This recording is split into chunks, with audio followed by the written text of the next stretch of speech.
Good evening. Thank you all for coming on. Kirsten, I want you to pay close attention to this because a lot of new cabinet appointments announced by the Trump transition team today. Rex Tillerson, as I said, as Secretary of State, Rick Perry, Secretary of Energy, Representative Ryan Zinke for Interior. Here's how Donald Trump described his cabinet earlier tonight. And I believe we're in the process of putting together one of the great cabinets, certainly a cabinet with the highest IQ that anybody has ever. I mean, these are seriously great people. Kirsten, you think he's on the mark? Tremendous, amazing, huge. Yes. Well, look, this is how he talks, and so, I think that he's putting together a cabinet that is one that would make conservative Republicans very happy. Probably, in some ways, sort of their dream team. When you think about the type of people that they have wanted to have, somebody who's going to be taking on the EPA, somebody who's going to be possibly taking on the Energy Department. I think that they are looking at the kinds of people that they never thought they were even going to be able to have in office, and it's interesting in cabinet positions. And it's interesting because Donald Trump's not really a conservative.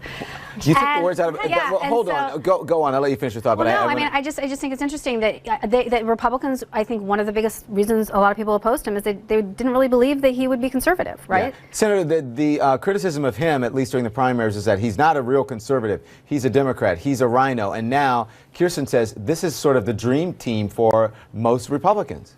If anybody thought that Donald Trump wasn't serious about what he was saying during the campaign, that he was just sort of mouthing words that were on a teleprompter, that this was just another show, and that he had no idea. I heard this over and over. We have no idea what he's going to be like. We can't believe anything he says. Well, I don't think anybody has any questions now. I mean, as Kirsten said correctly, this is a conservative cabinet.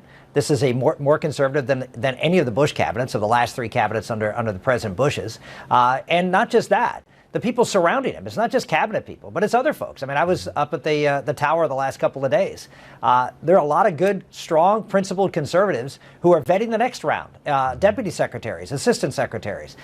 Why? Because Donald Trump went out and made a promise to the American public he was going to do certain things, and he feels bound to deliver on that. And if you're going to do that, you got to have people that share that vision, and that's what he's doing. When you say the tower, it sounds like Wayne Industries. I was at I was at Wayne Tower the other day. The tower.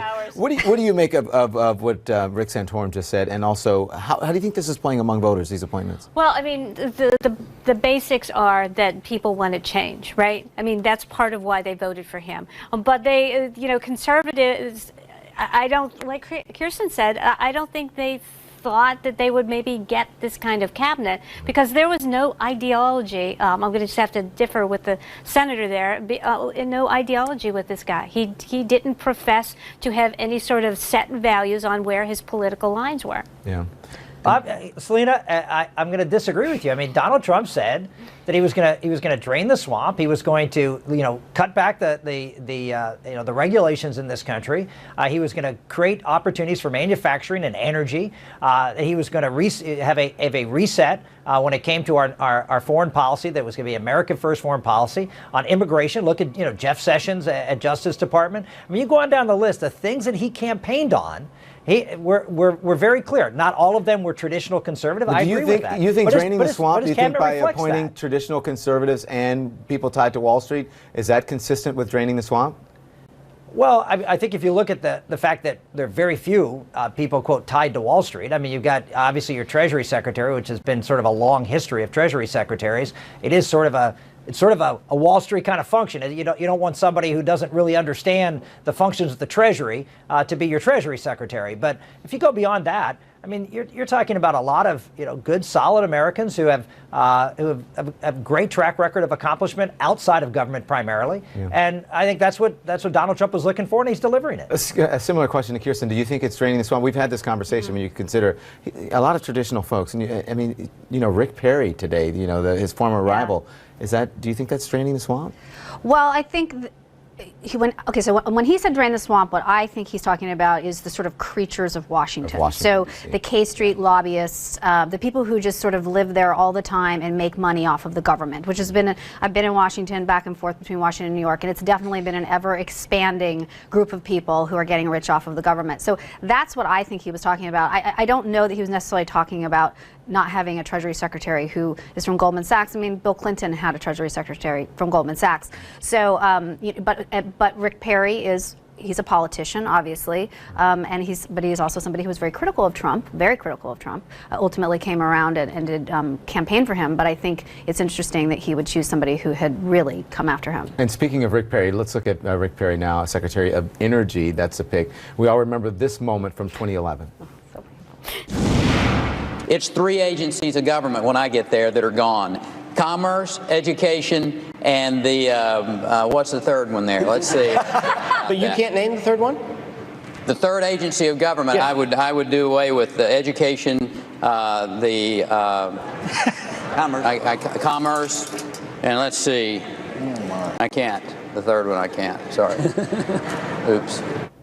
That went on for much longer than that. We actually cut a little bit. It was so painful. It still actually hurts. hurts, like right here. Are you when surprised watch that he forgot the name of the department that he's chosen to run?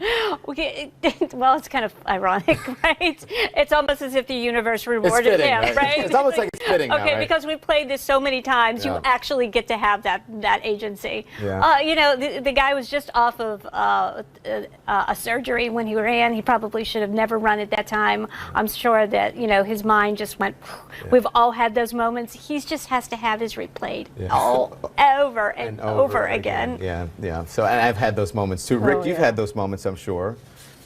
Well, I was actually on the stage at the time. I heard you guys mumbling under your breath. Someone said, "Oh God." You know, look, Rick Perry's one of the nicest guys you're ever going to meet. He's a great guy, and actually we became friends. I didn't know him before the race in 2012, but we became friends through that race.